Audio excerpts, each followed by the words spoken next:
Hi, welcome. Thank you for your patience, and good evening. My name is Angela Heyman. I'm the Associate Director here at NYU-Heyman Center for Philanthropy and Fundraising. And I would just like to thank the people who are sitting on this side of the room. As you can see, we have this great pillar, and if we were to have it removed, the building will fall down. So your sight will be somewhat obstructed, but I thank you for sitting on that side. I would like to welcome you to Philanthropy 3.0 speaker series, sponsored by the NYU-Heyman Center for Philanthropy and Fundraising. This is the first installment, crowdfunding, and I would like to introduce Marcia Stepanek, who is an adjunct professor at the Heyman Center and also a new media advisor. So, and she's the curator of the speaker series as well.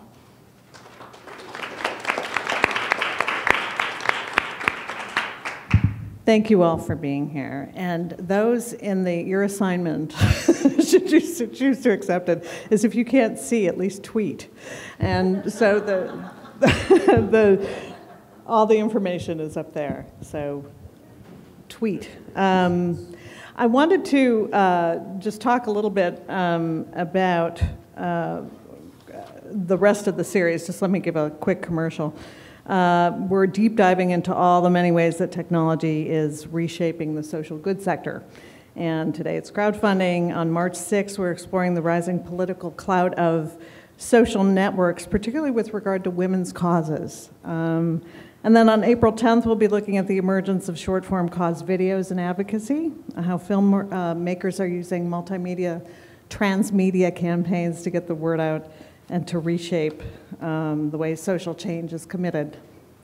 In the social good space, especially here at the Heyman Center, we've been very impressed, as everyone else, with the ability of crowdfunding to raise real money from a rush of $5, $10, $20 donations. Social media have democratized philanthropy. It's enabled people never before part of the nation's wealthy giving class to start making a difference with their dollars too. Nearly $1 billion has been raised on these platforms so far for social causes, according to the Pew Center for Internet Research. And that's money coming in over Kickstarter to fund arts projects. Last year, for example, exceeded the total funding given by the NEA. So this is real money, and these platforms have just started to make a difference. Now, of course, business is already using these platforms big time. Just this morning, WobbleWorks, a company that makes the world's first 3D printing pen, smashed its Kickstarter goal in just a few hours. WobbleWorks launched the project earlier this morning, and before most of you had breakfast, it had shot past its goal of $30,000 in a little over 2 hours, and it's now tracking to make nearly 10 times that amount. So, of course, we're here today to talk about how nonprofits are using these platforms, and our speakers today are among the giving sector's brave new crowdfunding pioneers. They're here today to share their lessons, most importantly, their mistakes, and their knowledge with all of you in a brief discussion before we open it up to all of you. And we have microphones here for people who want to ask questions. Just raise your hand, and we've got some runners. And we want to make this a conversation as well. So our moderator for today's talk is Howard Greenstein. He's a colleague who teaches social media strategy with me, and our co-conspirator, Tom Watson, in the master's program. Tom, where are you? Okay. Okay, behind the pillar. Okay. Let's hear it for our students and our speakers. Their bios are in the section. We have Howard, Robert Wolf, Jeff Livingston, Sean King, Stephanie Pereira, and Marianne Workowski, right? Korkowski. So those you can identify them as they go. So Howard, take it away. Thank you. Good evening, everybody. I suppose you wonder why I called you all here today. You know, here's the bottom line. This is not a panel about the business use of crowdfunding, though I'm sure it'll come up. This is really about helping causes and people to fund and see how that's different from the business and startup sector, and see how this new fundraising approach can help what you want to make change in the world. And so, given that very brief introduction, I'd like to throw this to Jeff Livingston, who is someone I've known for a long time and has been involved in the nonprofit sector and in marketing for a long time. And Jeff, one of the things that he was involved in was Give to the Max Day. And why don't you give a brief overview, just so we have sort of terms to talk about, of crowdfunding, and tell us a little bit about this big deal that you pulled off. Sure. So how many of you here are familiar with the term crowdfunding, just for a baseline? Okay, good. So we don't need to go into that. Give to the Max Day, Greater Washington, was one of these giving days that you see sprouting across the country. We raised $2 million in one day for roughly 1,000 nonprofits. In actuality, closer to 700, 1,000 registered, 700 actually did the deal. And I think if you're familiar with Pareto's principle or the long tail, what we did was to really harness the long tail of small nonprofits in the Washington area, banded them together, provided some branding and some marketing for them, trained them on how to use social media to solicit money from their stakeholders, and then we just ran down the hill like a bunch of barbarians together and did it. It was really kind of special and unique, but at the same time, we had some really outstanding things happen, like 60% word of mouth referral through Facebook from donors and Twitter as well. So between those two channels, we had 60% of all donors sharing out to their friends. And to me, that's really, really powerful when folks are soliciting donations that way. And one thing that I want to throw out that you mentioned before, we teach a class in the subject as Marsha mentioned before, and Jeff was our guest this afternoon. Nonprofits who did the training did much better. Can you quantify that? Yeah, absolutely. So the way we marketed it to the nonprofits was we offered them capacity building and training and how to engage in social media and fundraising. And we trained them how to do it, not just on Twitter and Facebook, but how to engage their influencers, how to engage their stakeholders, their volunteers, their employees, how to use email to activate people before the giving day and everything like that. So we really taught them how to engage in integrated marketing campaigns. And as a result, the nonprofits that participated far outgained the ones that just went out on their own. They had more than $700 or $800 mean average, higher. And here's a pro tip, right? If you go to this site, the Give to the Max Day site, and you click on, what is it, the NP Toolkit, all the resources are there for you for free, right? So, you know, we set this up as a workshop format, and we want to make sure, you know, there's some material here, and we're going to share it with you after the panel. But there's some free material that's out there on the net already that you can take back to your cause or whatever you're thinking about in crowdfunding and utilize it and go for it. So with Jeff's introduction there, I want to jump on over to Robert Wolf and CrowdRise. And when I think about CrowdRise, it says, if you don't give back, no one will like you. And I think that that's a pretty good way of summarizing the attitude that comes across when you check out the CrowdRise site. It is not stuffy. It is definitely, there's some flippancy and there's some fun. So why don't you pick up the mic and tell us a little about CrowdRise and some of the things that you've learned in doing what you guys do. So that's a little loud. Our entire goal when we launched CrowdRise was to try and make giving back fun. We thought that when we were researching the giving space, we thought that by and large, charities were not out there trying to make people have a good time when they were fundraising. And we thought that if people were actually, I don't know what the right word is, self-interested about their fundraising, and that they were liking it so much that they wanted to post about their fundraiser over and over again on Facebook and Twitter, that they would do a better job when they were raising money, and they would want to do it over and over again. So we just don't think that you have to take yourself so seriously when you're raising money for your cause, even if that cause may be serious. So if I mean, I'm making this up, but if I had two friends raising money for the Nature Conservancy, and one was trying to raise $1,000, and because they were fans of the Nature Conservancy, and the other was doing the same thing, but said to me that when they raise $1,000, they're going to dye their hair blue, right? I'm definitely more likely to give to that second person. And those are the kind of campaigns that we see on CrowdRise all the time. At the same time, I would say that we get by far the most compliments and complaints about that line. If you don't give back, no one will like you. So we definitely get some people mad at us. But I think that if you actually like it, you're going to do a better job when you raise money. Right, and you know, I guess one of the questions is, you know, why did nonprofits sometimes have a more difficult time than businesses using crowdfunding for their initiatives? You know, what is it that is different in the nonprofit space? Well, I'm not sure if this will answer the question, but definitely one of the problems that we see is nonprofits in general, we think have been, or at least think that if they have a big following on Twitter and Facebook, that's going to be the solution to all their problems.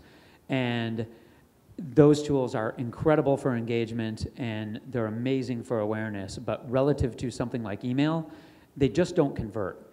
And while CrowdRise, when you launch your fundraiser on the site, there is definitely an element of awareness, right? I mean, if people don't know about your fundraiser, you're not going to raise any money. But at the end of the day, we're a site about raising money, right? And you need to have that conversion for it to work. So we try and take a lot of elements from great retailers as opposed to great nonprofits and try and reflect those on CrowdRise. So for example, every single hotel, every airline has a point program.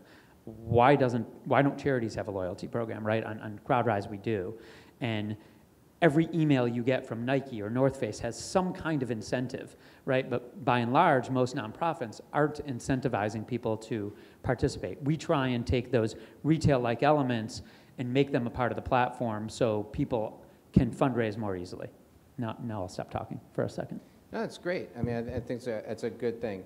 Sean King started Hope Mob. There's a lot of other platforms out there. Why did we need another one? And what's different about what you did, and how does that help people? Sure. Well, I've used all of these platforms across the years, and I've used and loved Kickstarter, and I was telling Robert about different times I used CrowdRise and used Razoo and all of them, and had a lot of success with those platforms. And then two charities hired me to do consulting to teach them how to raise money on crowdfunding platforms. And I taught them everything I knew, and they both fell like flat on their face. It was like a total disaster. And one of the charities, no joke, like very angrily thought I was like holding back some secret sauce. And I mean, I thought they were going to ask for like a refund because they did everything I told them to do and nothing worked at all. And it really got to something that Robert said and gets to the heart of why we created Hope Mob. Both of the charities that I did consulting with really did not have a well-developed social network and well-developed relationships with their donors. And so, cut and paste, they had the good pictures and the great videos and compelling narrative, and they were each really amazing charities, but they really didn't have a crowd to tell their story to. And so they were doing this amazing work all around the world and couldn't raise any money in spite of hiring a consultant. And across the years, I got people all the time who told me, particularly I got people, not charities, but people in need who said, my family's hurting, or they had a child who was sick with cancer, and they tried to use different crowdfunding platforms and it just didn't work. And so we created Hope Mob to really kind of flip the paradigm on its head. We think of Hope Mob first as a community. It's a community of generous strangers from all around the world, from all backgrounds, all faiths, no faith, all around the world, 50 states, Republicans and Democrats, everything in between. And we felt like if we could build a crowd and then people who don't have their own crowd could come tell their story to our crowd. Gotcha. And so Hope Mob, I think a lot of crowdfunding platforms are platforms first and communities second. And we said, let's do it differently. Let's be a community with a platform instead of a platform with a community. And so when people submit their stories to Hope Mob, there are two things that we do differently. We have hundreds of thousands of people who are engaged in our community to tell their story to, but we also help people tell their stories. And a lot of times people who are in really desperate need may not have the writing skills or the photography, or they may not have a slick video or whatever it may take. And so we've built this really neat community of over 1,000 volunteer photographers and videographers who help people tell their story on our platform. And so we are also a charity, which is very different. Virtually every other crowdfunding platform is for-profit. And generally, I think people think that has a lot of advantages, but we see it very differently. Because we're a charity, we get all of our funding primarily from foundations, so we don't charge any fees. And so a lot of crowdfunding platforms have to kind of leverage the fee to sustain the business, and we kind of leverage our story to sustain the business and don't have a fee. So you guys started creating the crowd first and then went at the funding. That makes sense. Stephanie, when I think about Kickstarter, when I go on Kickstarter, it says to me specifically, no causes, no nonprofits. That's not what it's for. Yeah. And yet, as Marcia said in the intro, you guys gave away more money than the National Endowment for the Arts to art-related projects this year. Tell us kind of what's going on, and how do you resolve that differential between, you know, no causes and here we are helping the world? Yeah, I mean, you guys may wonder what I'm doing on this panel. What are you doing here? Sorry, Nice to see wrong you, but, room, wrong room. No, yeah, we say no causes or charities, though nonprofits are more than welcome to use our site. Artists, individuals like me, like you guys, are on our site every day creating projects, sharing their stories, sharing their passion. The biggest projects on site are film projects, are music projects. They are coming from artists. I think, you know, listening to all you guys talk, and I'm thinking about how this all fits in, and I think that we are about storytelling, and we are about engaging community. One thing I like to, when I'm talking to artists and when I'm talking to nonprofits and helping people wrap their minds around, all right, what do I do on Kickstarter? What is Kickstarter for me? I think that, and my background is in nonprofit arts management, so I know a lot about asking for money. And I think that nonprofits have been in this really unfortunate position in the US where, because our funding is largely from private sources, we've been doing a lot of asking. We've been, please, please, please, ask, ask, ask. And I think what's happening on Kickstarter and why it is so successful, and I think why this whole movement is so successful, it's because it's a different narrative. It's about building community. It's about generosity. It's about, here's an idea, let's do it together. It's not just like, donate to my thing. And I think, you know, Hope Mob fits in this really well. It's like, let's build a community around an idea and really mobilize around this. Got it. I'm not ignoring you, Marianne, but we are going to jump to you as a specific example in a little bit of how do you do this? Like, when the rubber meets the road, how do you do a campaign? So we're going to do that. But before we do that, one of the things that we promised in the description of this panel on Social Media Week that you signed up for was workshop. And so now it's workshop time a little bit. And so Jeff, you may have to crane your neck a little bit, but you threw out a couple of do's for crowdfunding, and I wanted you to kind of, you know, give the longer version of what the bullet points are on the slide there to show people, you know, what does it mean to create you know, the best practices according to Jeff Livingston and what you've learned with Razoo and others. So some of this stuff's based off survey data. If you go to the Case Foundation site, we did a full report on the Give to the Max Day, and you'll find all this information in there. So here's the Cliff Notes. If you're using a platform like Robert's or Sean's or Stephanie's, there you go. I mean, you have a cookie cutter platform, not in the sense that it's cookie cutter. Obviously, your campaign is going to be unique to you and your organization and your story, but you have some things that are cooked in there that you can leverage. So instead of trying to reinvent the wheel and reinvent the way Twitter works and Facebook works and how to take donations, use a platform like this and plan to spend 10 to 30 really good hours on building a great narrative and activating your people. And if you focus on that, you'll do really well. Success metrics should be more than dollars, unless you're on Kickstarter, because not just Kickstarter. There are two types of Kickstarter, platforms. Global Giving, a couple of other things where it's Sorry. specific There's- project fund, right? There's several types of platforms. Sorry about that. My wife would just slap me if she was here right now. But just generally speaking, there's the take-all model, and then there's the fund model. And if you're just funding and, I object. No, you know what? If so- I were to fundraise, I'd use your platform right now today. I'll just say that. I'm serious, because I'm an author, and I would crowdsource my book project, and I would say $10,000 or I don't do it. But the thing is beyond the dollars, particularly for nonprofits, there are other metrics that are in place, or in play.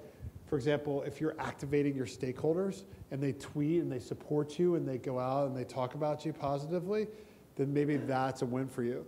Maybe not everybody can donate. So you got to look at different metrics and what would be successful, because if you treat it like a community activation exercise, that's a good thing. Sorry, I totally agree with that. That's why I'm objecting. I think everything, I just took a picture of your slide and tweeted, good slide.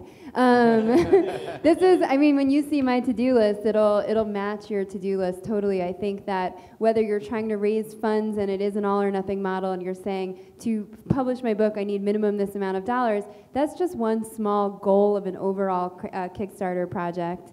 This is about engaging a community around an idea and mobilizing like far into the future, not just this 30-day window of fundraising. So sorry, go on. Told you, slap. I'm your surrogate wife right now. Sorry about that. Create a sense of urgency. So what I mean by that is time bound. Hey, we have a week to do this. We have 24 hours to do this. We have 48 hours to do it. Robert was talking about doing crazy stuff. Put tension into your fundraiser is basically the initiative. Like for me, I like to do these Punish Jeff fundraisers. Like I have 72 hours to raise money. If we do it, you're going to put a pie in my face. Things like that. That's really fun. It's really exciting. It gets people engaged in the story and they want to participate. They want to see you get a pie in the face. Or maybe they want to see you run a marathon. Or maybe they want to see you wear, you're from Detroit, a Chicago Bears hat. Things like that. So, and then finally, don't set up a conflict with other initiatives. That's really important in the sense that if you're a nonprofit and you have your annual education efforts and your annual fundraising efforts, make sure everything dovetails together.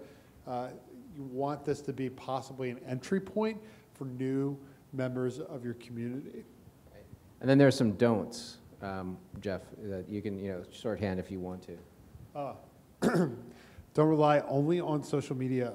So why would I say that? We're talking about social crowdfunding, right? What's the best way to get donations? What would you say? Email. Shocking, right? But how do you get spam off of social networks? You get spam via email, right? Facebook, LinkedIn. Who here got a 1% or a 5% badge in the past week? Boo. On LinkedIn, 10%, top 10. 10%, top 10%. Did you feel kind of cheap after that? I did. But that's what these guys do. They email. They know, even the social networks know, that email is the way to activate people. So use email, look at your possible meetings, get people together, do even live events. I love live events. Be realistic about what you can raise. I think that's really important. It's always nice to blow out a goal rather than just make it. Believe me, I've had my fair share of nail biters, and it's great when you make it. But I really like just crushing it, and your stakeholders like it when you crush it too. They feel very, very good about it. So just my 2 cents.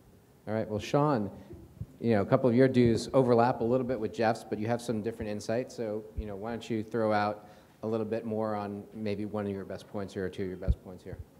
Yeah, I do want to emphasize one thing that Jeff said about setting realistic goals.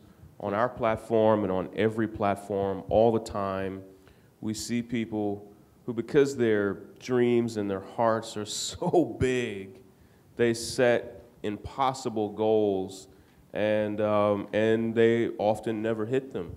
And it's a huge discouragement when that happens. And so I always encourage people on our platform or any platform. I think it's even what we saw with the example that Marcia gave on Kickstarter today. I think that group knew that they were going to exceed that goal, but there is something crazy and insane about blowing past it. And so I would always set the goal much, much lower. And it also, and that's for any goal that you have on crowdfunding platforms. Before, like, we raised about $125,000 to build Hope Mob on Kickstarter, But before we did that, we raised $30,000 on another platform and 10 on another. And what happened was we built up a lot of credibility, and people knew us and trusted us. So our goals got bigger each time. But this also kind of parents with something that, that Jeff said.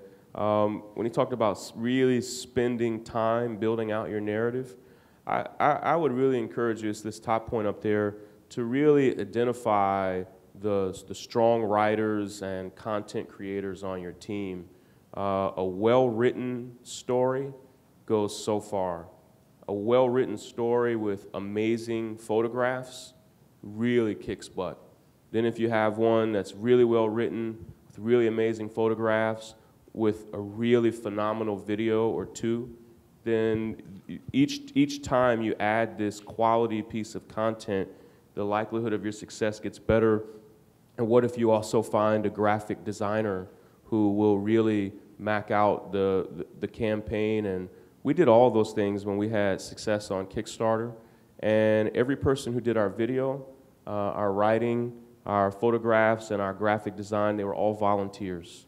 And what I'm finding time and time again is that they are amazing people who are just waiting for somebody to ask them for a meaningful way to use their skills. And crowdfunding is a great way to do that for sure. Sean, what shouldn't we do?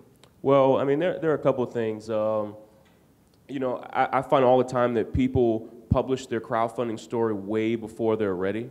And you really can't take it back. And on some crowdfunding platforms, you actually can't delete the stories. They live on there forever, maybe in infamy. And so you want to make sure, I mean, like, save it as a draft and get a ton of people to look at it. It would be better to delay it and publish something amazing than really publishing before you're ready. I said, don't be cheap. Just as Jeff said, spend some time. I really would encourage you to spend a little money. Have a budget, even if it's small. If you're raising $5,000 or $10,000 or $50,000, really think of what percentage of our goal should we spend to really make this amazing. And the last thing I'll say is that when I said don't do it alone, on most platforms there's often one person that's greatly identified with the story.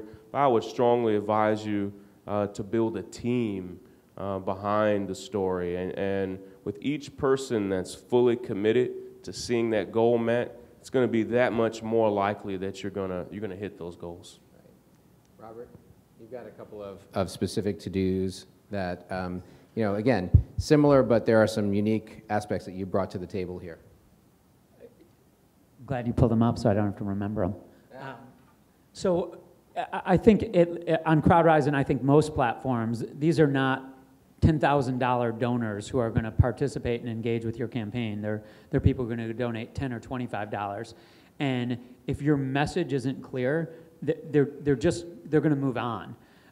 Especially when it's living within a social network and the next campaign is one click away. So no one cares what operational funds are, right? No one's going to read a 3-page document to learn that. So the more tangible you can make your campaign, the better.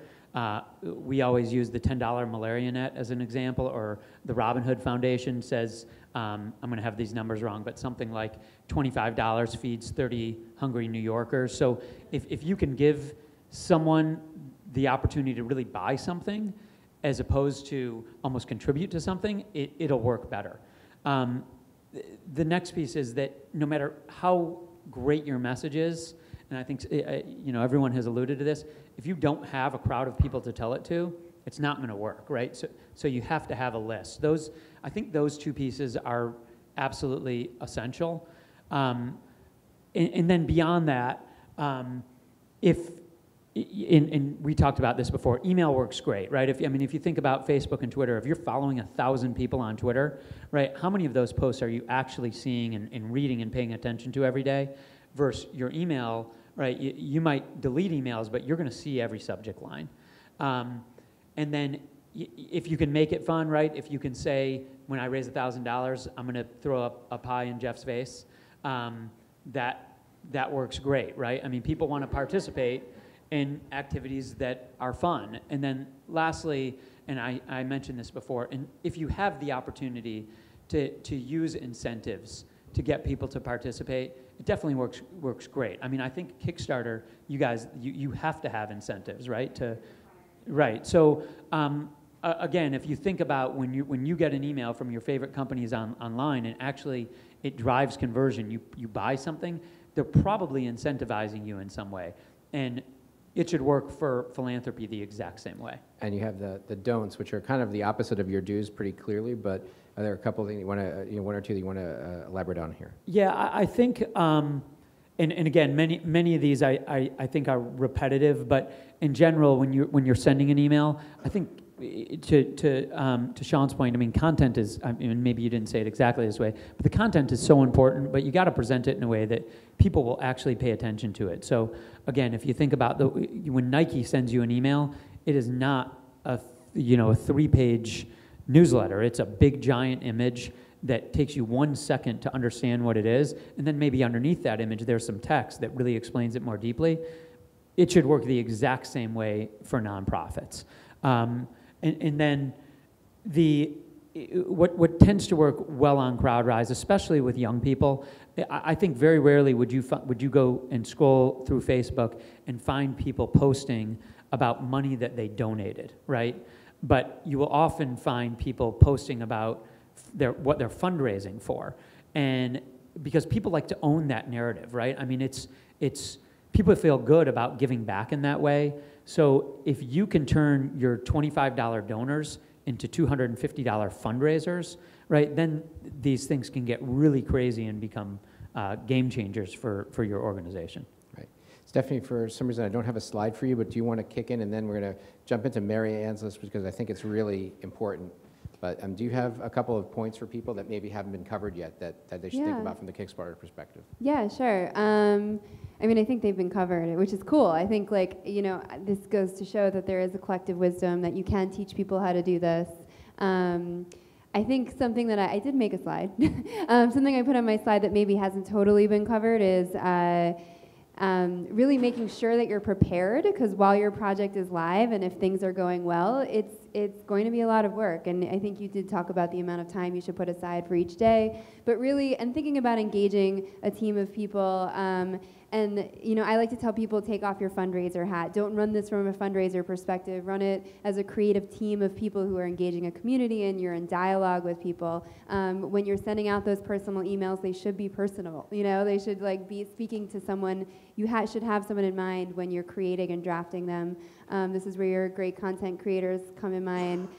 Someone also mentioned having a great time with this. I mean, it comes across when you're having fun, when you're pushing a positive message. That is something that people get excited about and do want to share on social media. I always like to use the example, how often do you see people saying hey guys, I need some money, my friend needs some money, I thought I'd tell everyone about it. Not very often, but often you do see someone saying, hey, I saw this great video, I saw this cool art project, I saw this amazing initiative happening in my neighborhood community garden. Those are the kind of stories people do share, so you want to make sure that you're telling a shareable story. Absolutely. And so now we come to Mary Ann, and not saying we saved the best for last, but I mean, it's really important to look at the story that you have. Some of the things that you said are up on the screen now, and if you want to elaborate on any particular 1 or 2 points just to... Yeah, so just quickly, I am a volunteer at Word Up Community Bookshop, which is a soon-to-be reopened bookshop in Washington Heights. And it's a great space. It all came together as sort of like community endeavor June 17th, 2011, as part of a neighborhood art stroll.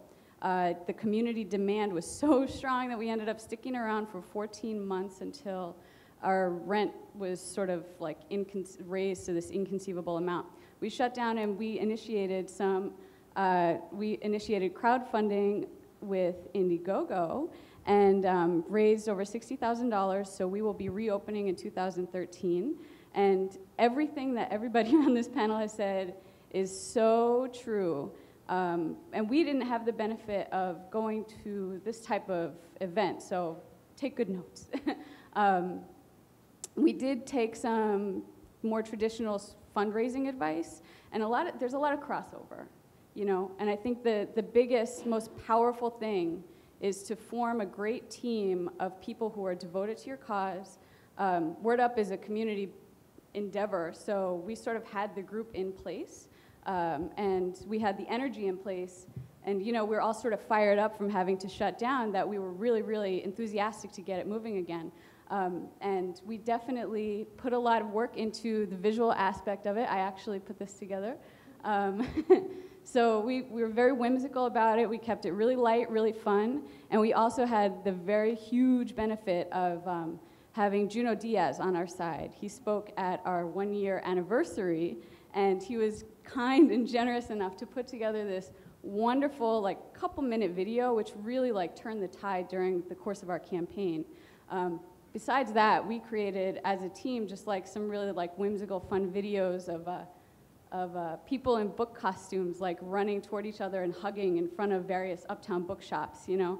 But then at the end, obviously, when they went to the former location of Word Up, there was no bookshop there, so they couldn't hug. So we are so excited now that we raised all this money that we can have a sequel, and there will be book love in Washington Heights once again. Now, you guys, I saw you guys managed to get Indiegogo to extend your deadline because you hadn't made the raise. But we were so close. Time. Yeah, but you were we really were so close. Part of our challenge in Washington Heights is even though we had this great community sort of like excited and energized around our space, a lot of the people in the neighborhood don't do computers for whatever reason.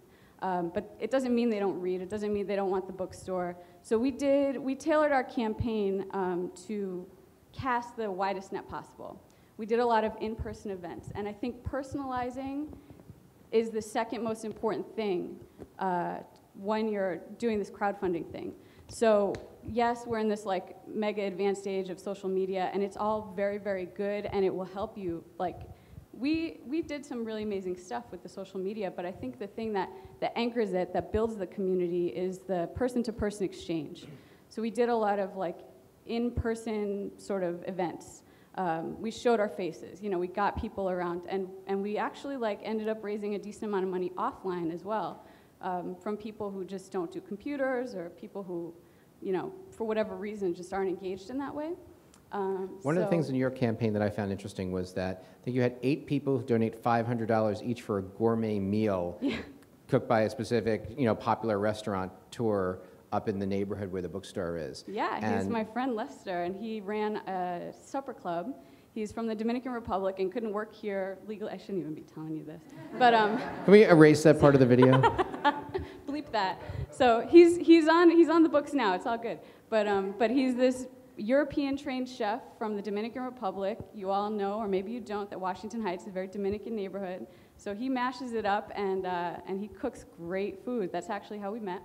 And so he offered to host a dinner for our donors. And this is just another way that we personalized our campaign. When you attach people's names and getting them involved, you know, they're more inclined to sort of go for it. You know, I designed the T-shirt for Word Up, and people from high school that I haven't spoken to in 15 years were like, oh, I'll donate $30 just because they want the T-shirt, you know? So there's incentive in personalizing. Right. You had some don'ts that I think, you know, relatively much overlap. I think they overlap pretty much with some of the other folks. But if you have anything to distinguish it, you know, let us know. Let's see. I think I mentioned a lot of it. Before we kick into Q&A, I want to remind everybody that, you know, we're live on Social Media Week, and so, you know, if you want to tweet, SMW Crowdfund 3.0 is our Twitter. We encourage you, and I'll steal this from my good friend Chris Hewer, the law of one tweet.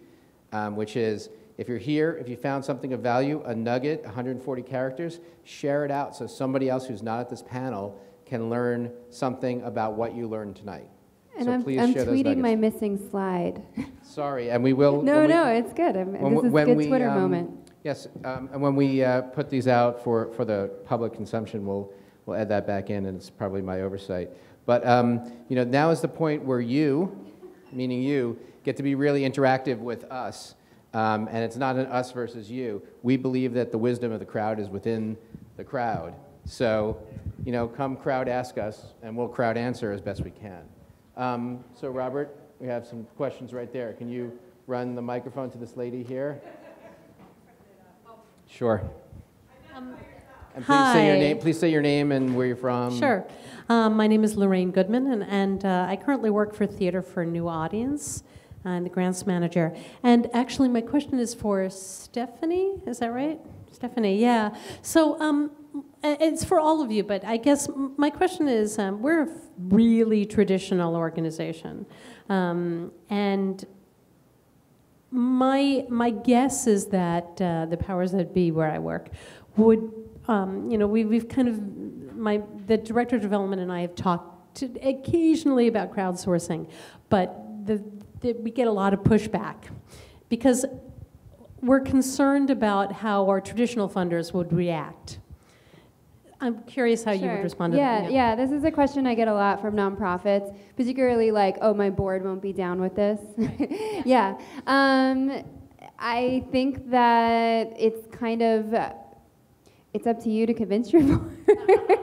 I mean, honestly, more and more nonprofits are doing this. I would use the existing examples of nonprofits who have done it, and I like, obviously there's at least 4 websites here that have great examples that you could check out. Our website has plenty of great theater examples. I think you could take those, you know, create a really kind of stunning presentation, share some of those incredible, really high quality videos, show some of the numbers in terms of people, talk about some of the, not just dollars,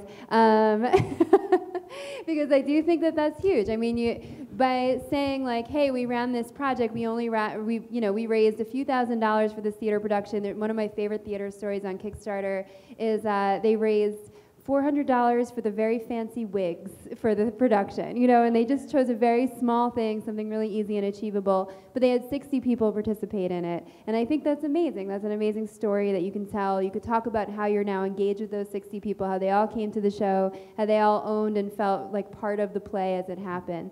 So it's really looking at our platforms, looking at those great projects and highlighting a few stories. So what you know, another way that your board will think about this is money. This is the table. Right. Don't leave money on the table, right? If you're not crowd-raised, you know, what she just said is a perfect example because not only did they fund, they showed up at the show. So they funded the show 2 ways. Do you find any larger theater or performing arts organizations participating at Kickstarter? We have had, yeah, there's been, I'm trying to think of there's been several performances that have been featured, let's say at BAM or something like that. We've had some established museums use the site at this point, the contemporary art centers. So short answer is yes, absolutely. There's some great examples out there. Yes, the lady next to you. Ballet Hispanico here in New York is a good one. My name's Denise Pence Bookvar. I'm a theater producer, but I'm not like a big producer, let's put it that way. And I've been fortunate enough to produce events through and raise funds through Indiegogo. Now, what I understand is that Kickstarter, if you don't meet your goal, you lose it, right? It doesn't, nobody has to pay into it and you don't get anything. Indiegogo is not like that, right? I don't know why your deadline had to be extended or whatever. Well, we were talking earlier about the for-profit and charity-based models of these platforms. Indiegogo, when you meet your goal, you're charged a certain percentage of your earnings or fundraising. Sorry, and if you don't, it's slightly higher. So you're incentivized to meet your goal. Oh, I didn't know that. Right. So and it changes based on your not-for-profit status, like. Things are, you know, they're different.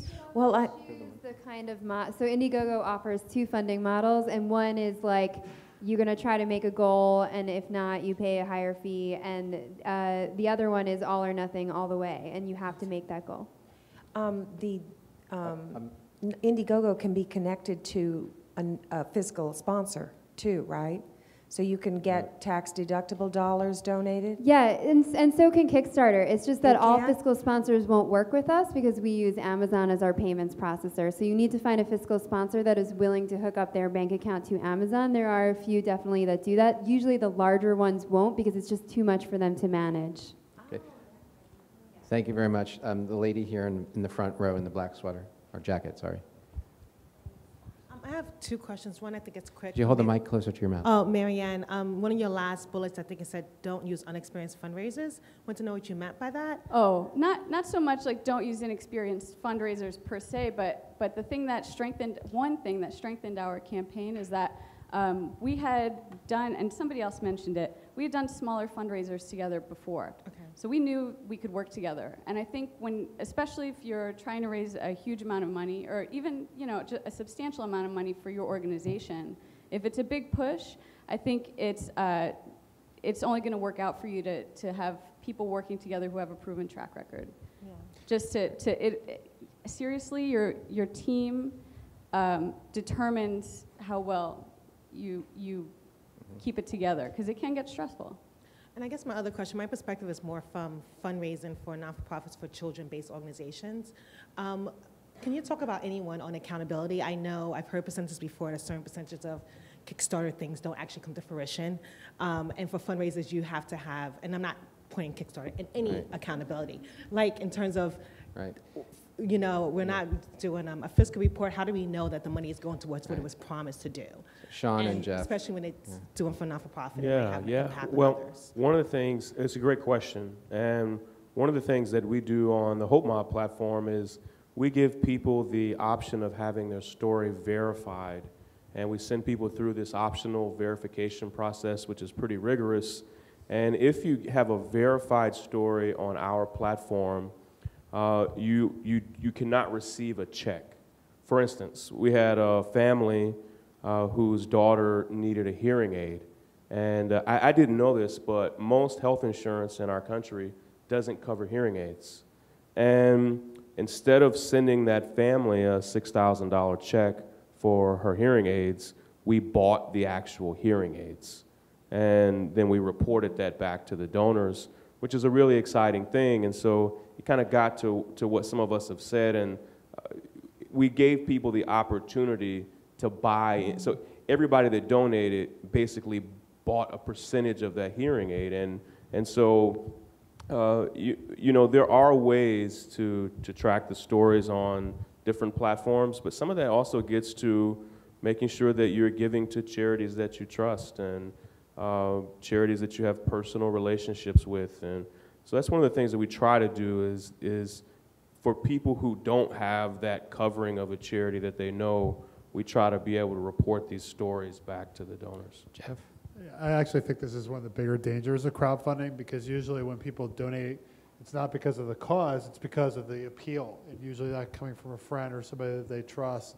And so if Robert believes it, I trust Robert, so I'm just going to trust Robert that is the nonprofit. There's not literally that thinking, but there is that implied trust. And that's that way with everything, right? I mean, how many times have you bought something bad because somebody told you it was cool and it was a friend, and you're like, why'd you tell me that, Joe? I hate you. You know, the thing is as causes, what we need to do is to tell people how the money's going to be used, even do it through a link, say, hey, this is our accountability statement, this is our financial report, this is what the money's funding, here are some of the beneficiaries. I think Robert made a really, really critical point early on that stuff really is lame in fundraisers, and I'm just brutally honest about that. It's really lame. People don't want to read that stuff. They don't want to read that 3-page brochure. But I do think it's kind of like that small print when you two are here on the radio ad, like that kind of thing. You have to have it there. You have to have a link to it so that people can see it. And I also think that the issue that you brought up is, and I'm sorry to get on a little bit of a pedestal on this, but it's a larger issue that we face now with the internet and social sourcing of information. And that is that we have to become better as individuals at vetting the data that we're acting upon. I saw the young lady in the front, and then there's a gentleman over here, and then we'll keep it going back and forth. Yes? Hello, everybody. Name and place you're coming from, too. Yeah, my name's Alexandra Cardinale. I work startup with my partner right here. I'm actually only a freshman at NYU, so I have yet to have quite a lot of experience. But for the young entrepreneur, I know all of you are very well seasoned. What would you tell, I mean,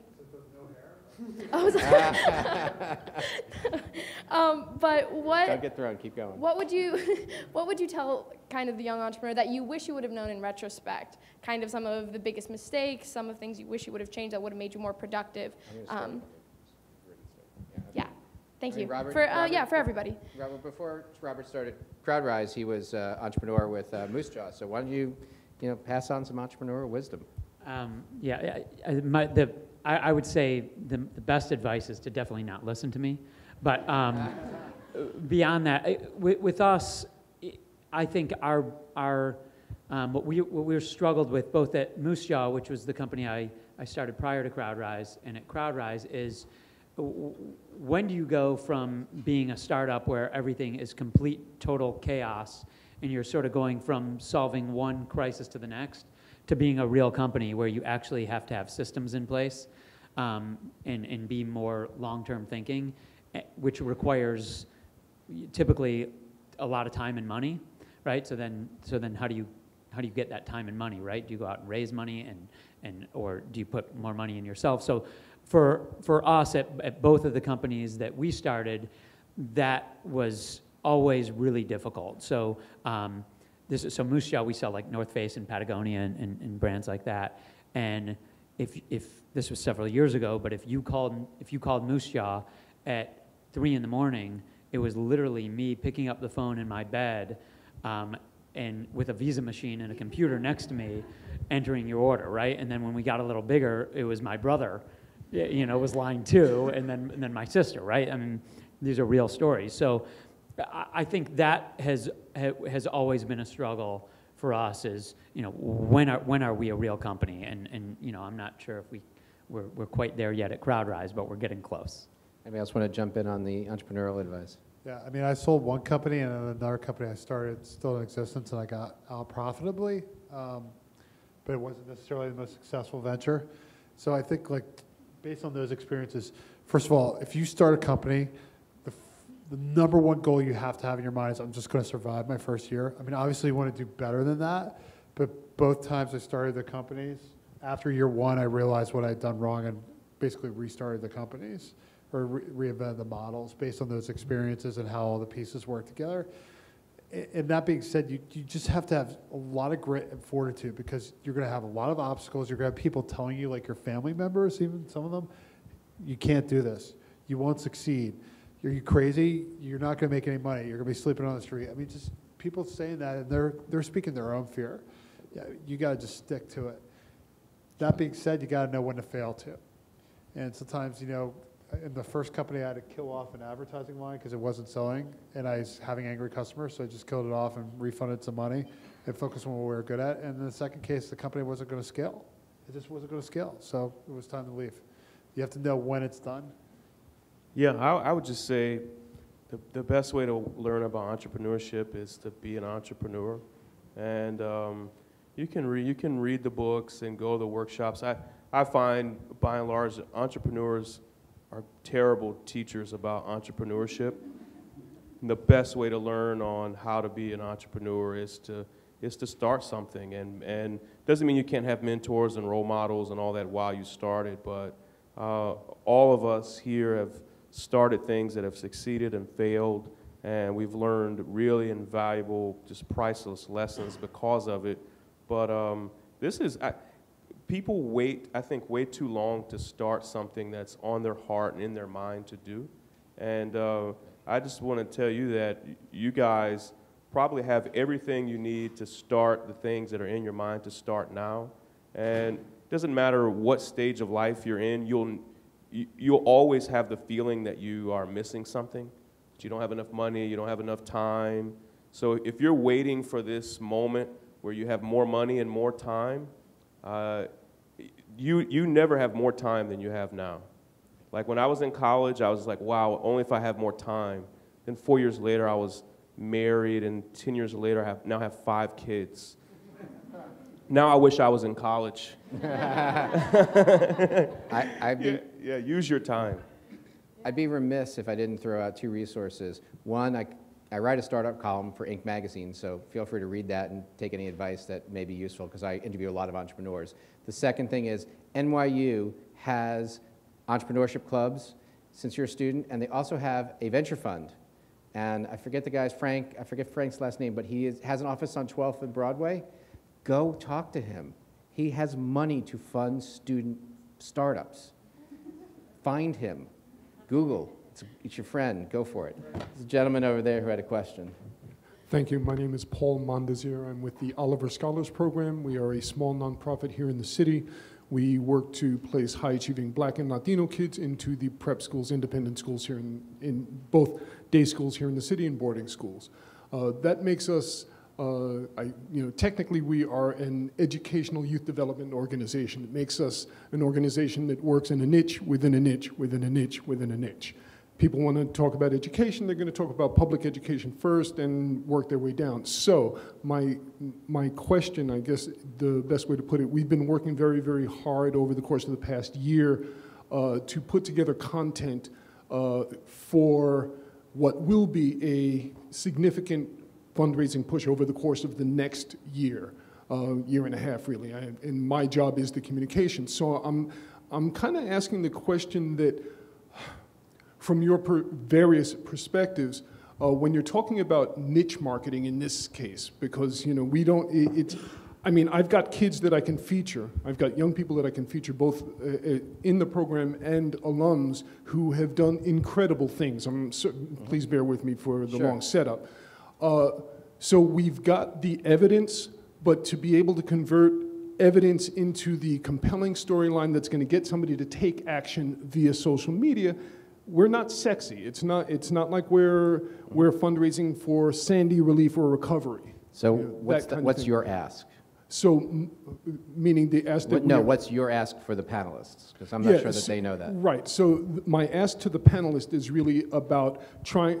How do you folks view framing the issues for the niche market? I guess is the best way I can put that. That's a good question. Does anyone want to, Marianne? I'll start. After listening to you, I can tell you right now you have all the tools. You have these kids, and if you're still involved with the kids, with the students, the alum, make them your fundraisers. That's your crowd. That's the beginnings of your crowd, because they have crowds, and their crowds have crowds. And the whole idea is to just start networking various circles together.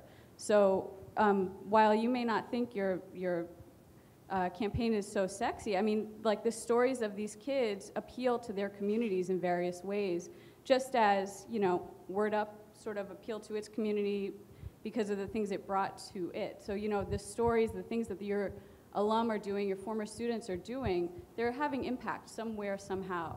So celebrate that. The more you celebrate that, the more people will get enthused, to sort of get behind the successes and support the future of your program. Yeah, Robert, Stephanie, Jeff. Okay, Stephanie. Thank you. Okay. Sure. I would say, and actually this is echoing a point Sean made earlier, I would start testing your stories. You don't have to wait till the big fundraising push. You have social media, you have email. Just start sending things out, seeing what people are responding to. I was just talking to someone yesterday who literally right now is working, he has a Kickstarter project that he's got coming up in a few months. He's testing ideas on Facebook. He's posting pictures and seeing what people are liking. He's posting sentences and seeing what people are commenting on. So he's already just trying to figure out, what is my story? Exactly. Do you guys want to? Jeff, Robert, go ahead, please. I think, and I think you were probably saying this, so if this is repetitive, I didn't get it, but everyone else will.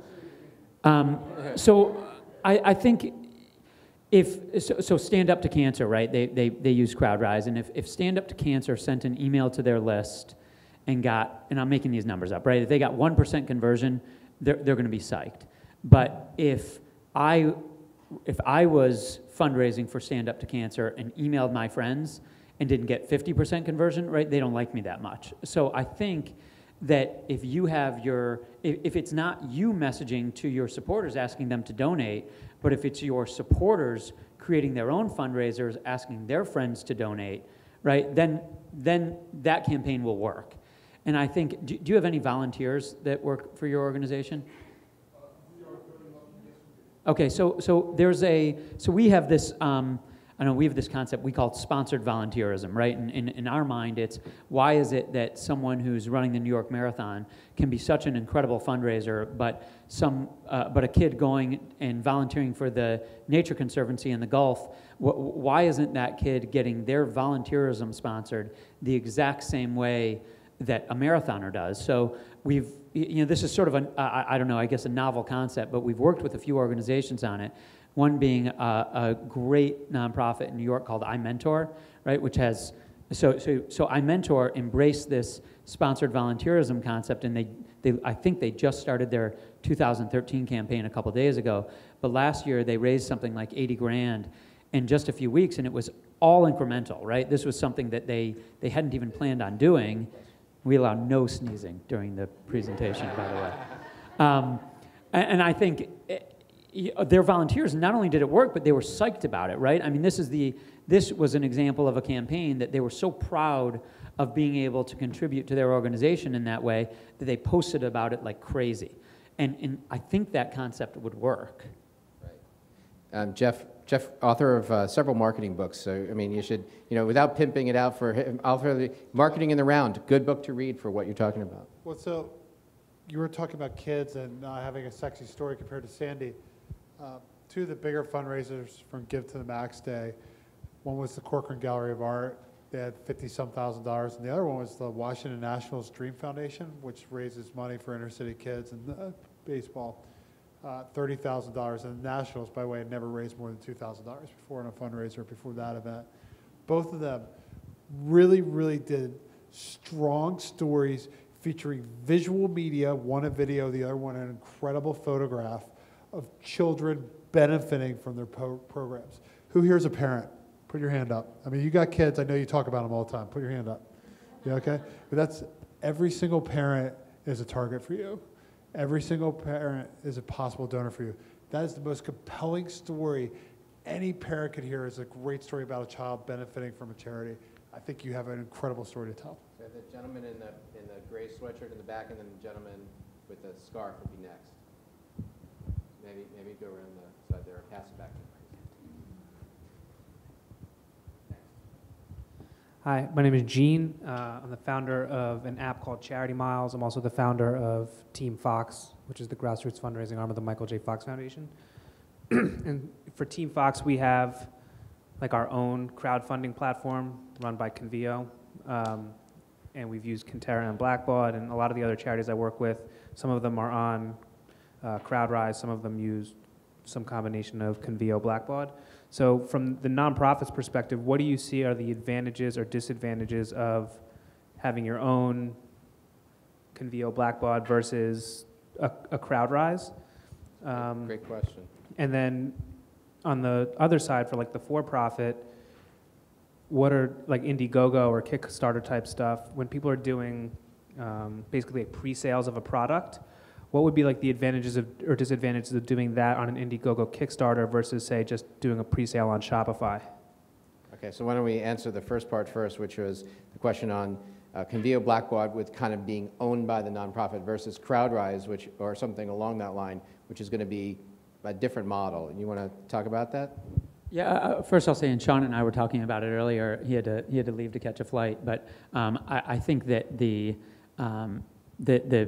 philanthropic space is actually a really friendly space. So we're friends with most of what I guess you would call our competitors.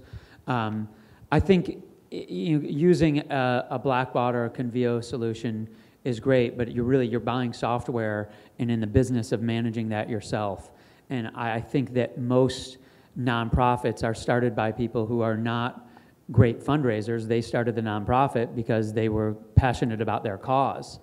And for them to go buy software and then figure out how to use it and become a great fundraiser is really, really tough.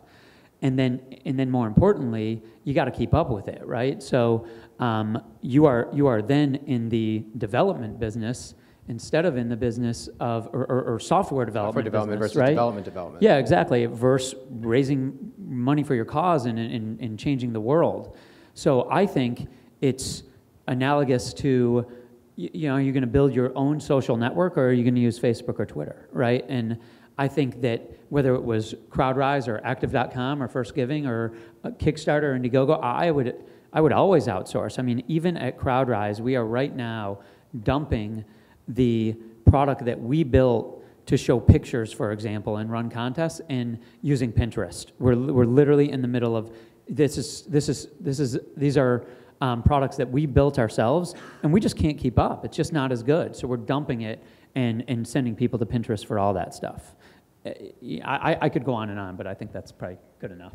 Okay. And then there was a question on Pre-sales? Yeah, please. Why don't you take it? Do you want to rephrase the question that he asked? So that Sure. So the question was sort of the other side of the spectrum for the for-profit or pre-sales model. Why use Kickstarter or Indiegogo versus just like Shopify or your own website or something like that? I think it's the same answer. It's like why manage? Why you should. Well, I have two answers. One, from a Kickstarter perspective, we don't want you doing pre-sales on our website. So while people use that as a function for the financial transaction as a part of it, we really think of this as a way to enter into a creative process. So we've actually gone to great lengths to educate people for understanding that Kickstarter is not a pre-sales platform. So if you are doing a straight up pre-sales, I would say don't use Kickstarter. But I would also say Kickstarter is a community. It's also an excellent product. So if you are running some sort of campaign, you know that you have a really solid website with really solid tools that you have at your disposal for getting the word out there and managing all the incoming pledges and inquiries and all the social media requests and all that stuff. And I'll just add one more piece. It's actually about Kickstarter. So a friend of mine recently came to me. I definitely can't describe it. It was some sort of brawl. And because I was in online retail, and I definitely know more about online retail than I do about charity. Did it have a pocket in it? I don't know. But There's a lot of pocket bras. I don't know. I donated to it, though. But she came to me and she said, should I start this? Should I create a website? And I said, absolutely not. I said, you got to use Kickstarter. But I told her that I think she should use Kickstarter because it's cool, right? That like, I think there's an element to using Kickstarter it just resonates and it sort of makes your product seem more hip. And I would say the same thing about lots of different platforms, right? It's a more modern solution. If you would pass the microphone 2 rows up to the gentleman with the scarf. Thank you. Please say your name and the organization you're from. Sure. My name's Eric Ho, and I'm a founder of an organization called Made in Lower East Side, or MILES. We open up storefronts, underused storefronts for short-term use for community and for education or anything in between. So we think of us as like a Airbnb for storefronts. So my question is sort of the tactics of crowdfunding, of getting the perks. A lot of crowdfunding platforms use perks like T-shirts and keychains and whatnot, and then kind of relating to what you were just saying, sort of a pre-sales strategy where a lot of successful and well-funded projects is because of the novelty of getting your first product shipped to you.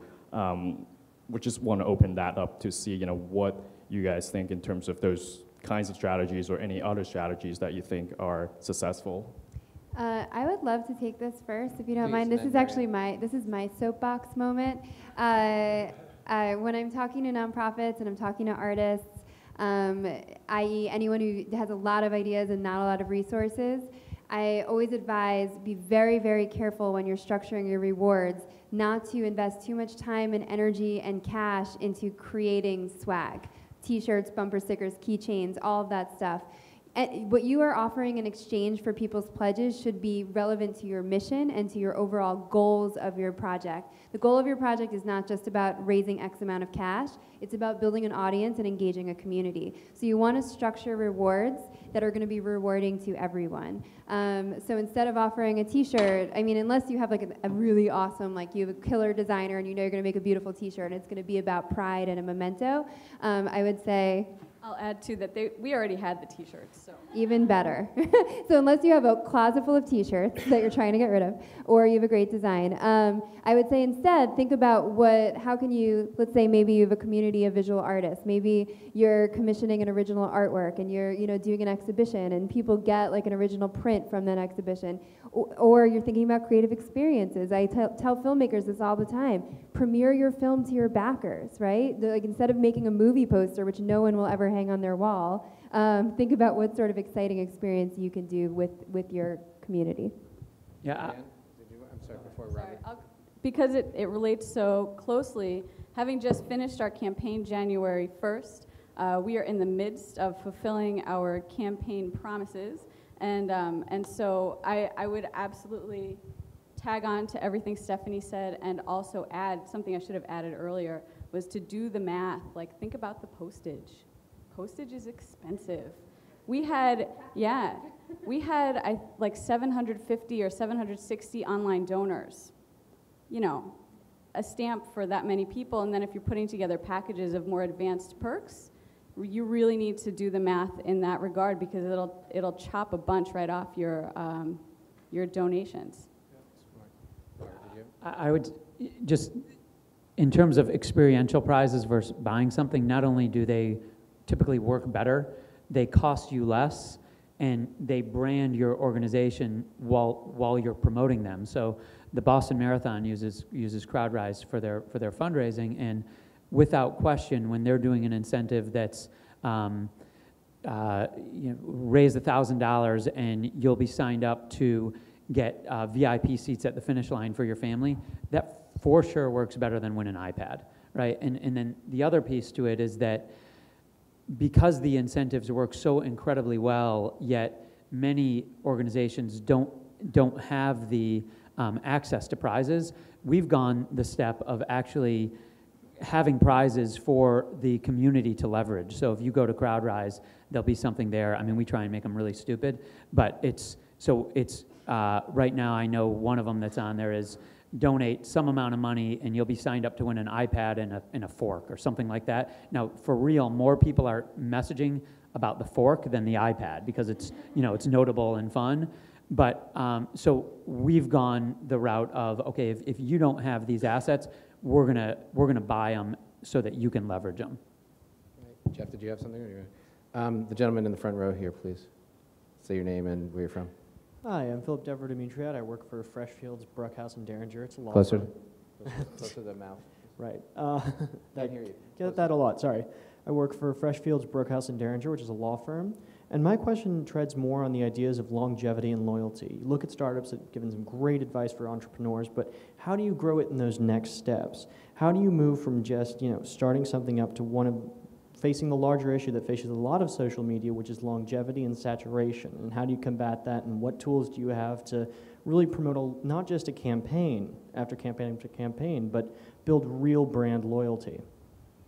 Jeff, I'm going to call on you first.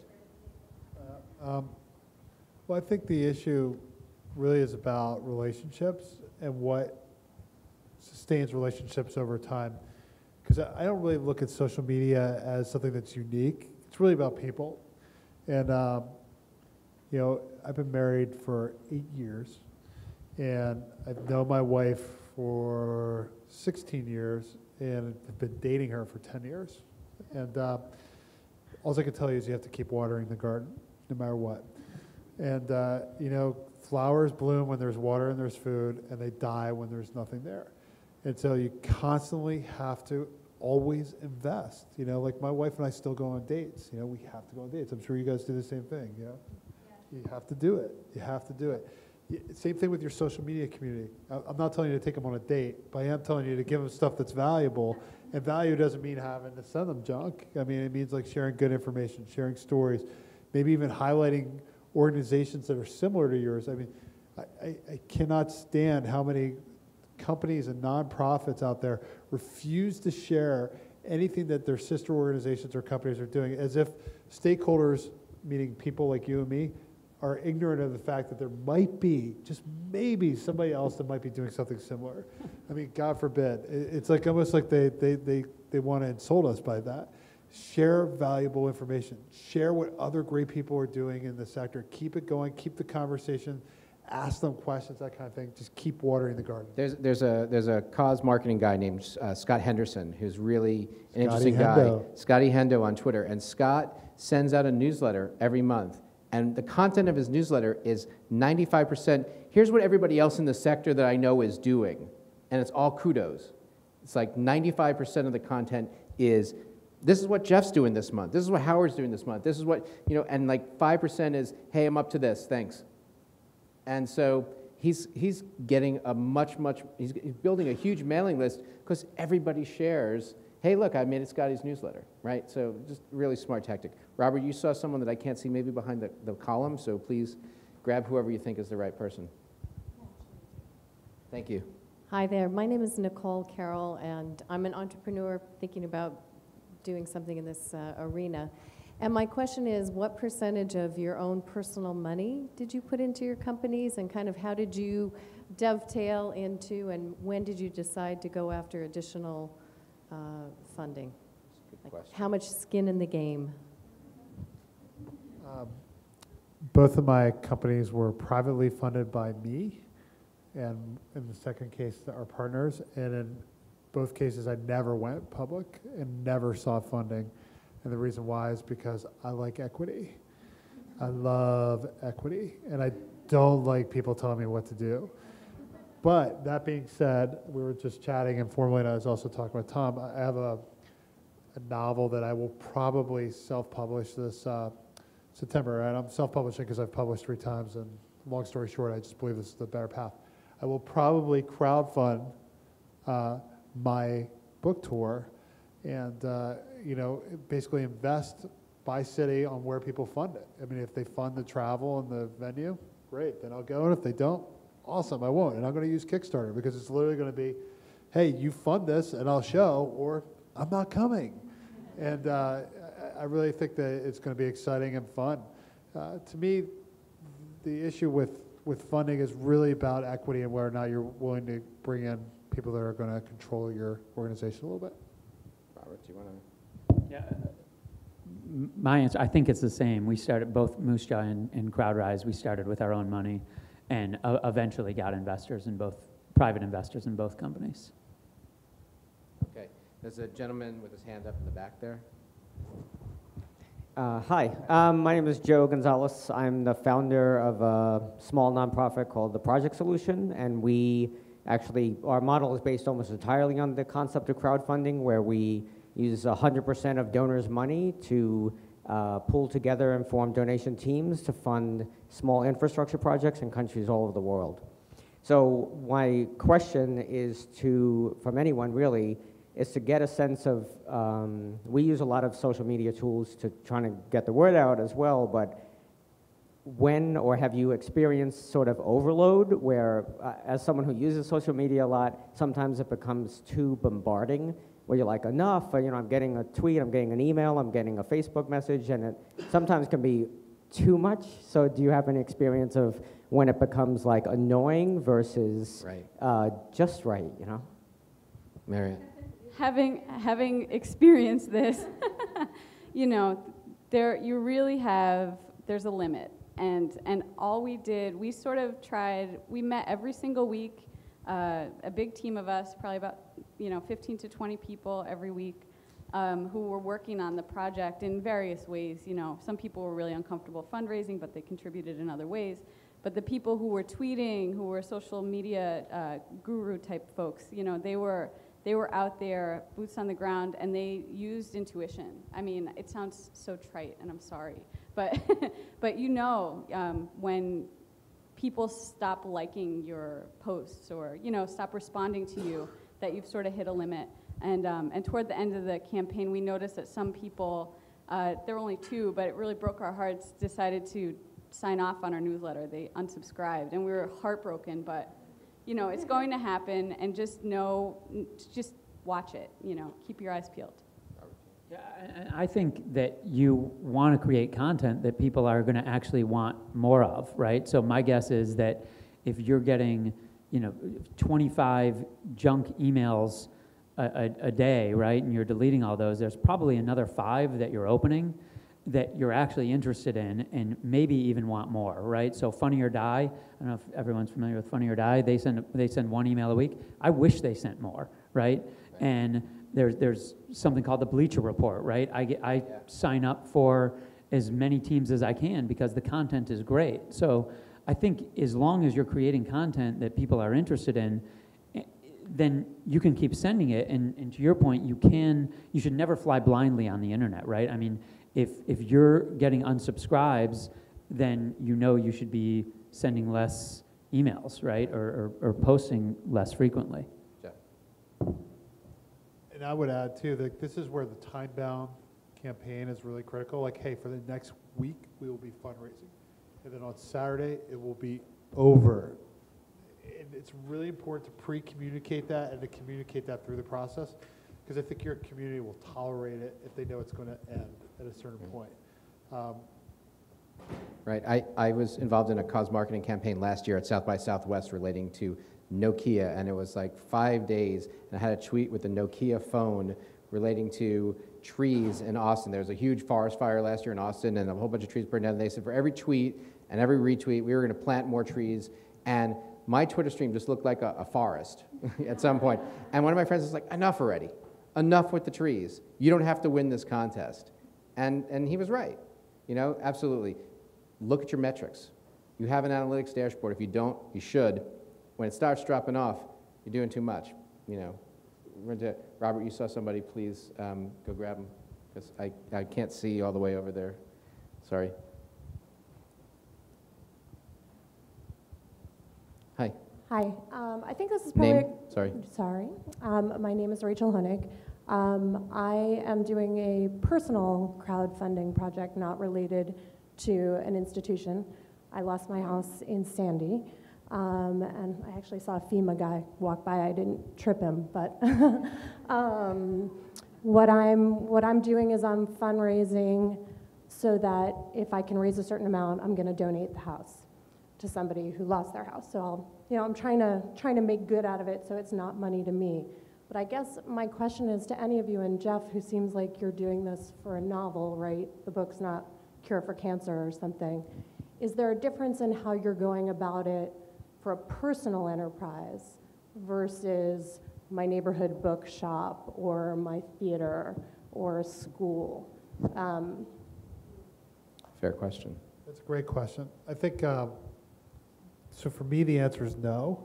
And the reason why is because when I believe in something passionately, I fundraise passionately. So I'm going to leave everything I have on the floor, and I'm going to either make it or I'm going to fail, but I'm not going to walk away feeling like I didn't give everything. And usually when I back something, I passionately believe in it, otherwise I won't do it. That being said, I think that the difference between a cause and a corporation is very, very simple. You get a service or a product. So you buy something, even if you're backing that, you're still buying a product or service.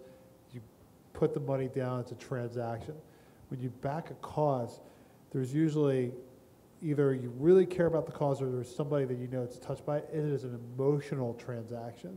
And that is, basically having done both, I think that causes are so much harder to market because they're intangible. And you're basically agreeing to fund something so you feel better or you feel like you made a difference. That's really a hard thing to offer somebody, and you have to work hard as a nonprofit to give it.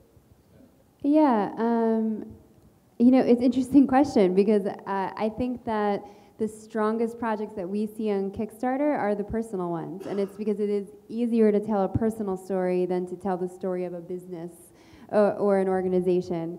And so I think go with that, own your personal story, and I think Jeff's sentiments right on, echo them totally.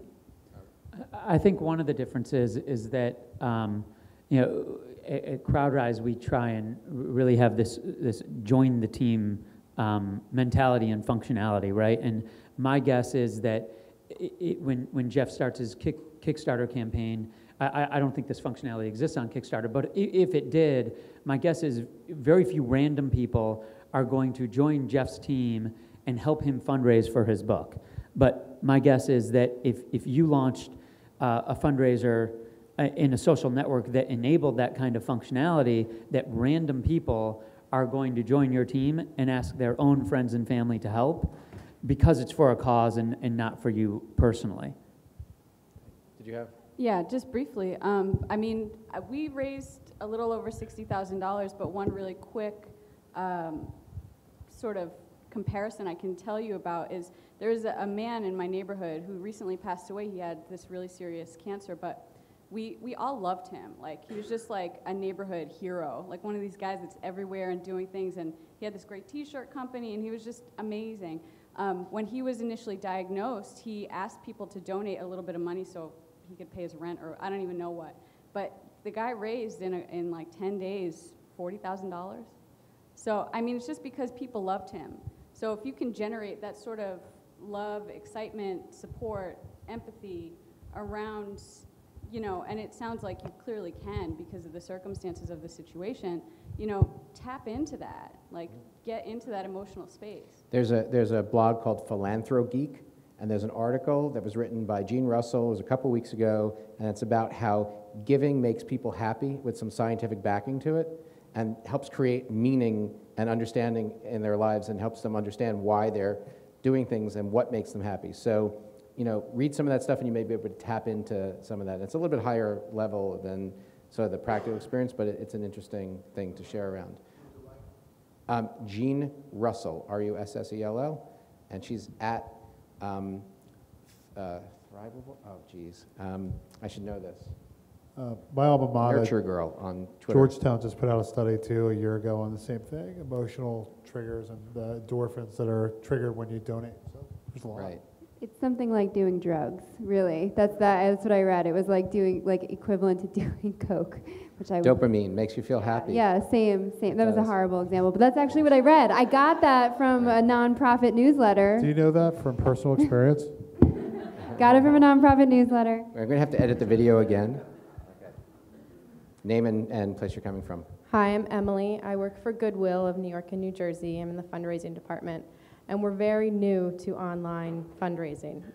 We just bought Blackbaud's product, and we're now becoming software managers instead of fundraisers. So my question is, how can a large organization like Goodwill or other nonprofits use crowdfunding to our advantage? What kind of support would we get from the platform? What kind of tools do we need to be prepared to provide in terms of staff and stories, and how can it be used on the larger scale? I think the question is, what is Goodwill doing for these folks? I mean, you know, what's the story that you're telling them is a good place to start. Right? Yeah, and to me, it's sort of the trick, and I think we talked about this in terms of the school, is why would your supporters fundraise for you, right? What is going to compel them to start a fundraiser for your organization, and when doing so, feel so great about it that they want to message like crazy, because it does typically require that kind of messaging to raise money. So I don't know what the answer is for Goodwill, but I know in the iMentor example that I gave earlier, iMentor went out and made their mentors feel really good about this idea of getting their volunteerism sponsored to raise money for that organization. But I think that's the trick with every organization that's going to try to not just get donations, right, but to get fundraisers. And I think that if you think back to and this has nothing to do with the politics of it, but you know, in the 2008 election, when Obama turned their $25 donors into $250 fundraisers, right, that was the game changer. And so what kind of message can Goodwill send to your supporters to actually get them to do that? And it's hard.